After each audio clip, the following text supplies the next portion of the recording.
என்னங்க தமிழகத்தில் மாற்றம் நடந்திருக்கு அப்படின்னு கேட்குறவங்களுக்கு இந்த காணொளி.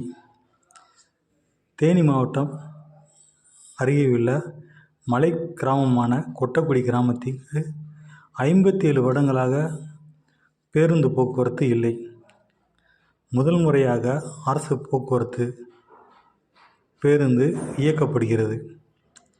அந்த பேருந்தை மக்கள் வரவேற்று உற்சாகமாக கொண்டாடியுள்ளனர். இந்த மாற்றங்கள் தான் தமிழக வெற்றி கழகத்தின் மாற்றங்கள்.